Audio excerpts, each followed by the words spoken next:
રાજકોટના કાલાવડ રોડ ઉપર આવેલી ગાર્દી વિદ્યાપીઠની અંદર VM મહેતા આયુર્વેદિક ઇન્સ્ટિટ્યૂટના વિદ્યાર્થીઓને મને ફરિયાદ કરેલી કે અમે બીજા વર્ષમાં જે વિદ્યાર્થીઓ છે, અમે જ્યારે કાઉન્સિલ દ્વારા અમે જે પહેલા વર્ષમાં જ્યારે પ્રવેશ લીધો હતો ત્યારે પરીક્ષા ફી 3000 હતી, પરંતુ આ જે સંચાલક છે એ શાળા સંચાલક મંડળના અને ભાજપના આગેવાન DV મહેતા છે અને વિદ્યાર્થીઓ પાસેથી જે નિયમ અનુસાર જે ફી લેવામાં આવે તેનાથી વધુ 60,000 પરીક્ષા ફીના નામે એ અમારી પાસેથી ફી વસૂલાત કરે છે. એટલે વિદ્યાર્થીઓએ જે કાઉન્સિલનું જે ઇન્સ્પેક્શન આવે એમાં ફરિયાદ કરેલી, એટલે જામનગરની આયુર્વેદિક યુનિવર્સિટી દ્વારા તપાસની ટીમ આવેલી.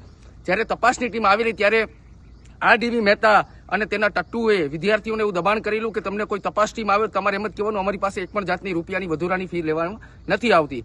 એ બાદ 60,000 જે દર વર્ષે વધુ લેવામાં આવતા હતા એની જગ્યાએ 30,000 કહ્યું છે અને વિદ્યાર્થીઓ પાસે દબાણપૂર્વક એવું લખાવવામાં આવ્યું છે કે તમને અમે પૈસા પરત આપી દીધા છે. આવા લગભગ 1 થી 4 વર્ષના તમામ વિદ્યાર્થીઓ પાસેથી 60,000 એટલે દર વર્ષે 60,000 એટલે 4 વર્ષના 2.5 લાખ રૂપિયા વધારાની ફી નિયમ વિરુદ્ધ વસૂલાત કરવામાં આવે છે. અને આજે તમામ વિદ્યાર્થીઓ અને વાલીઓએ યુનિવર્સિટી ખાતે જે કેમ્પસના પટાંગણની અંદર વિરોધ કરેલો છે અને તેના પ્રિન્સિપાલ દ્વારા વિદ્યાર્થીઓને આ બાબતે વિરોધ ન કરે તે માટે માનસિક ટોર્ચર કરવામાં આવે છે, ધાક ધમકીઓ આપવામાં આવે છે.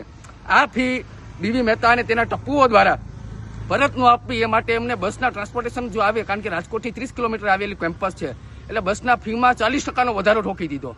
અને ક્યાંક ને ક્યાંક ગઈકાલે જ DV મહેતાના આ જ કેમ્પસની અંદર ભાજપના પૂર્વ મિનિસ્ટરો અને રાજકોટના સાંસદને બોલાવી અને વિદ્યાર્થીઓને એક પ્રકારનો મેસેજ આપવામાં આવ્યો છે કે અમે ભાજપના આગેવાન છે, અમારું કોઈ જાતનું ન બગાડી શકે. પરંતુ DV મહેતા એ યાદ રાખે કે વિદ્યાર્થીઓ પાસેથી તમે જે રીતના ગેરકાયદેસર રીતના પૈસા વસૂલાત કરી છે તે પરત નહીં આપવામાં આવે.